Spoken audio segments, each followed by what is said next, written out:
Hey guys, welcome back to a new video. In this video we are going to implement the functionality in our tracking fragment to be able to cancel a run so that we basically stop the run and don't save it in our database. For that I will add a menu icon on top of our tracking fragment toolbar, and for that we need an XML file for that menu item, and not inside of our root package, of course, inside of our res package. In the menu folder, we're going to create a new layout file, new menu resource file called toolbar tracking menu. All right, in here we will have a single item. We will assign an ID to that item, a new ID, mi cancel tracking. Then we want to set the icon of that menu item to IC cancel, IC close, I think, yeah, IC close white. Then we want to set the visibility of that menu item to false initially, because initially we don't want to show that menu item when we didn't even start the run. Then we also don't want to be able to cancel the run. We want to specify the attribute show as action and set it to always, so that we always see that menu item as an icon and not as a little text pop-up.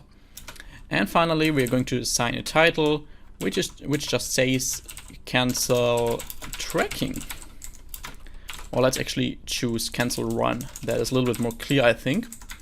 Then we are going to have a global reference to our menu in our tracking fragment. So private var menu, which is of type menu, but it's a nullable menu, and we're also setting it to null initially. Then we want to override on create view, because inside of that function we now need to call the function set has options menu and set that to true, because we're inside of a fragment here that on create options menu function is not always called. Instead, it's only called if we set this has options menu to true. Only in activities this function is called by default, but we only want to show that menu for this tracking fragment basically, and that's why we have to set has options menu to true. So now that we've done that, we can scroll down and, well, let's do it here. Let's override on create options menu. In here we want to use that inflator called .inflate. We want to inflate our menu resource r.menu.toolbar tracking menu. We want to pass the menu that is also passed as a parameter to this function, and then we are using this .menu, so our global menu reference, and assign the value of that menu to it. And then next we want to override on prepare options menu, in which we can change the visibility of our menu item. And if our current time in millis is greater than 0, so if we at least ran for some amount of time, then we want to set the visibility of cancel run, of that menu item cancel run, to true, because then we started a run already and we want to be able to cancel that. So in that case, we just use this .menu.getItem at the index 0, because we only have one item. We can refer to that with getItem at the index of 0. Make another null check here and use is visible and set it to true. The next step is to create a function that shows a dialog, an alert dialog, whenever we want to cancel a run, just to give the user the possibility to confirm that cancellation, so that we don't just cancel the run if the user accidentally clicks on that cancel run button. Instead, we want to ask him if he really wants to cancel that run. And for that, I want to use an alert dialog. Private function show cancel tracking dialog. So in here we're going to create a dialog. Val dialog is equal to material alert dialog builder, which will require the context. So we pass require context, and I also want to override the theme ID of that material alert dialog, because I created a custom theme for that so that it fits a little bit better to our general application theme. You should already have that theme if you got the project resources from, I guess, the second video of this series. We can refer to that with r.style.alert dialog theme. Then we can set the title of that dialog to cancel the run. We can set the message of that dialog to are you sure to cancel the current run and delete all its data. Then we can set the icon of that run to r.drawable.ic_delete. We can call .set positive button here, which we will choose the text yes for, and then we can assign a lambda function to that, just a function that gets executed when we click on that positive button. This function actually takes 2 parameters, which we both don't need here, so just replace them with an underscore. And inside of this function, we just want to call a function stop run, which we don't have yet, but I will create that function afterwards. Then we're also going to assign a negative button, set negative button no.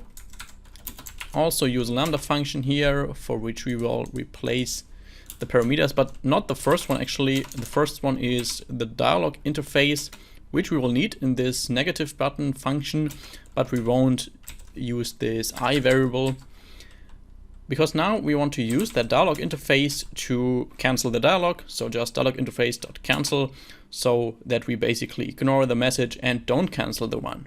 And then we just need to call .create afterwards, and then dialog.show. Then we can create that stop run function, which is very simple. Private function stop run, doesn't take any parameters. And here we just want to send a command to our service, which is action stop service. And we also want to navigate back to our run fragment. We can do that by using our find nav controller.navigate r.id.tracking fragment to run fragment. Now we also need to somehow respond to clicks on that menu item to show that tracking cancel dialog here. For that, we are going to override on options item selected, in which we will use a when expression when item.item ID, so the ID of the item that was clicked on. If that ID is equal to r.id.mi cancel tracking, which is our only menu item, then we want to show the cancel tracking dialog. And then finally, we also need to implement the functionality to stop or to kill our service inside of our service. So I want to go inside of our tracking service here and create a function for that.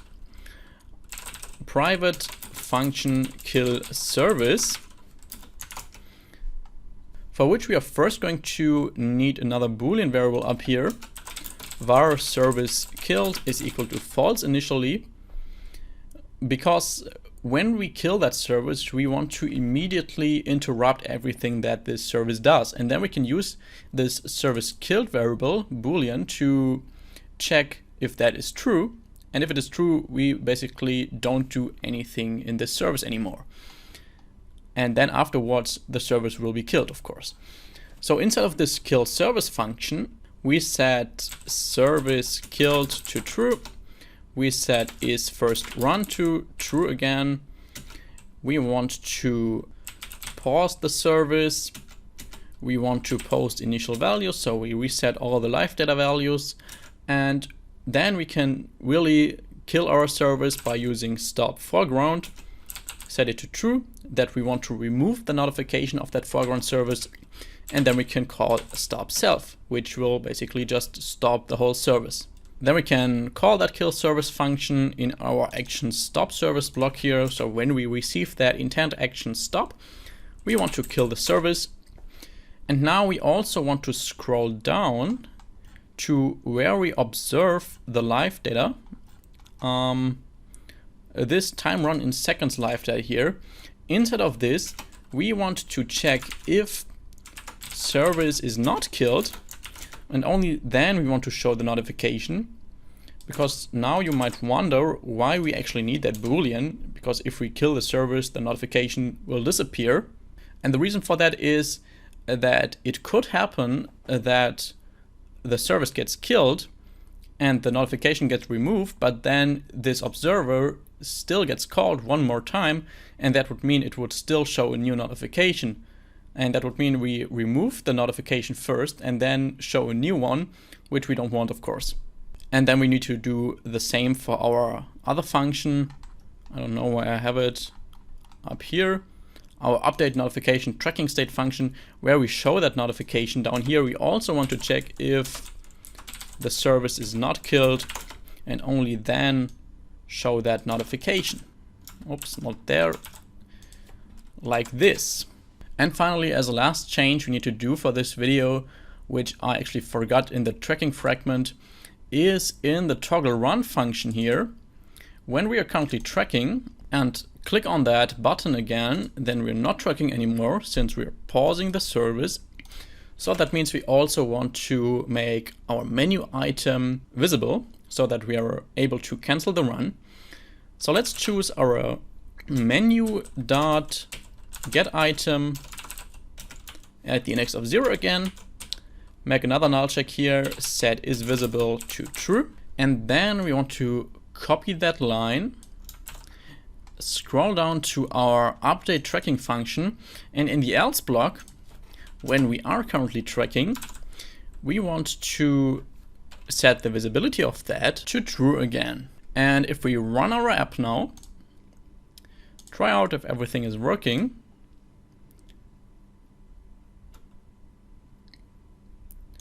Click on continue, start a new run.